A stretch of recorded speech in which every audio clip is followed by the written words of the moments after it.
Em nome do Pai, do Filho e do Espírito Santo. Amém. 11º domingo do tempo comum. Oremos.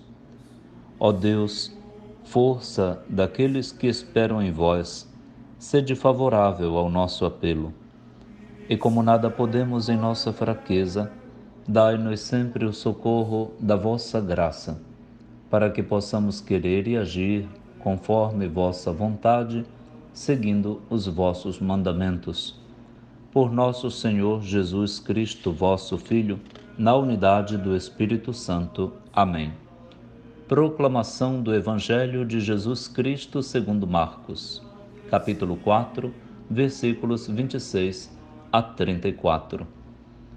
Naquele tempo, Jesus disse à multidão: O reino de Deus é como quando alguém espalha a semente na terra. Ele vai dormir e acorda noite e dia, e a semente vai germinando e crescendo. Mas ele não sabe como isso acontece. A terra, por si mesma, produz o fruto. Primeiro aparecem as folhas, depois vem a espiga e, por fim, os grãos que enchem a espiga.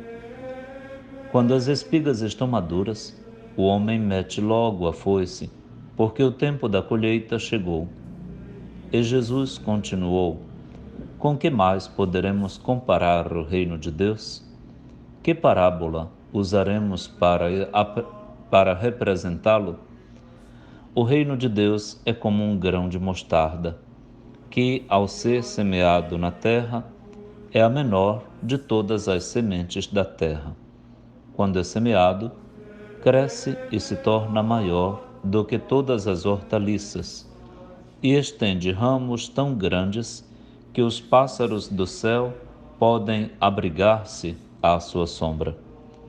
Jesus anunciava a palavra usando muitas parábolas, como estas, conforme eles podiam compreender. E só lhes falava por meio de parábolas, mas, quando estava sozinho com os discípulos, explicava tudo. Palavra da salvação. Glória a vós, Senhor. Para Marcos, é muito importante fazer uma observação conclusiva desta que ouvimos no trecho do Evangelho deste 11º domingo do tempo comum.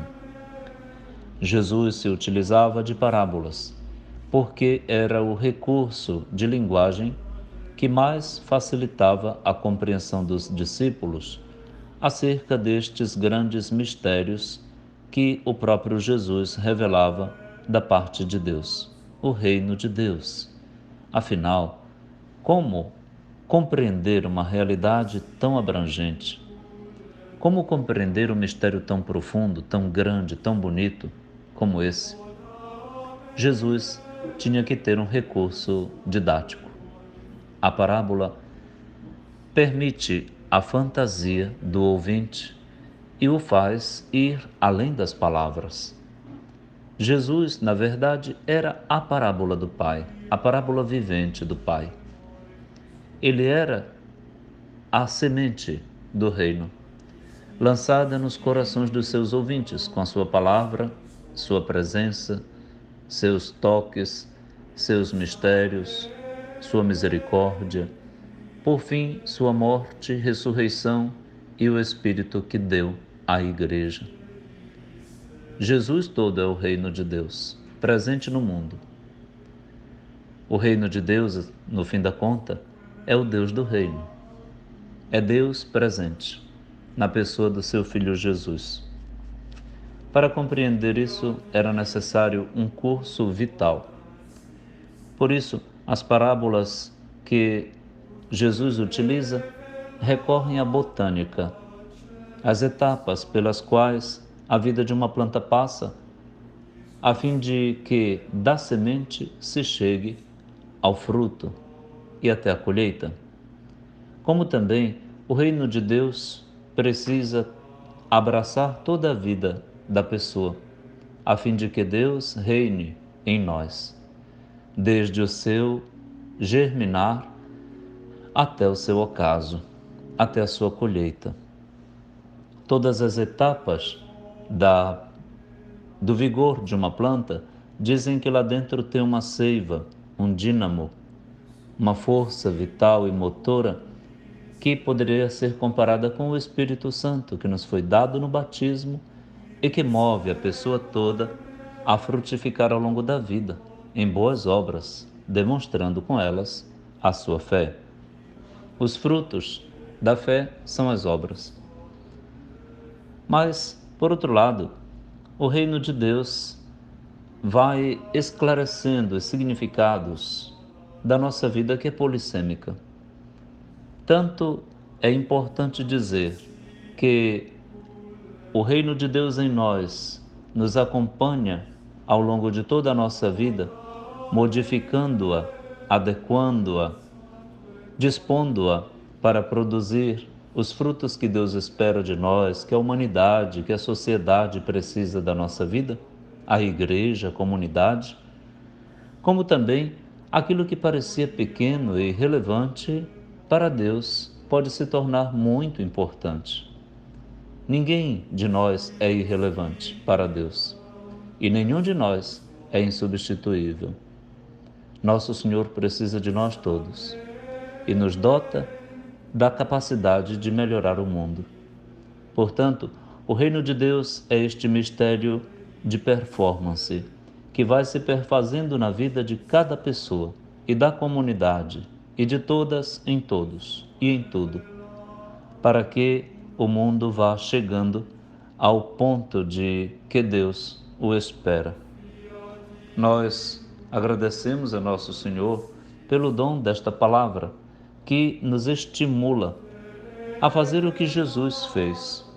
Em casa, Jesus explicava tudo para os discípulos, porque no caminho, no seu seguimento, já tinha lançado a boa semente por meio das parábolas que facilitavam a sua compreensão.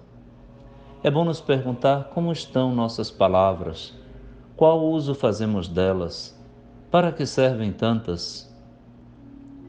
E aprendermos de Jesus, o didata, o pedagogo, o mestre, o doutor da palavra, a palavra em forma de humano e divino, que é capaz de fazer compreender tanto com tão pouco.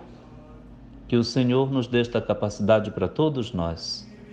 E, além disso, assumirmos a tarefa catequética, kate-ekel, que quer dizer irradiar e também ensinar, pedagógica, para todos em casa, na família, na vida, na simplicidade do lar, na ordinariedade do dia a dia, do cotidiano, na miudeza da vida, as coisas grandes, as maravilhas de Deus, que age a favor de todos. Que o Senhor nos permita esta habilidade fina, com ousada cautela e com cautelosa ousadia, para que deixemos Deus falar com a sua palavra por meio da nossa e deixemos que a nossa vida se torne parábola vivente na palavra de Deus, aos ouvidos e aos olhos de quem convive com a gente. Que bom será que haja esta intercomunicação, esta transversalidade da palavra de Deus nas versões das vidas, das culturas e de toda a riqueza que cada pessoa e cada cultura, cada lugar e cada povo aporta para dentro do mundo e da história. Que o Senhor nos enriqueça neste domingo e sempre com a sua graça, com sua palavra, com seu Cristo. E cada um se torne porta-voz, profeta, boca de Deus, parábola vivente, palavra viva, no meio do povo em que Deus o plantou. Nós somos, sim, estas plantas de Deus. Nós somos esta semente de mostarda, pequena mas promissora. Nós somos o reino de Deus, em ato, como o próprio Jesus o quis.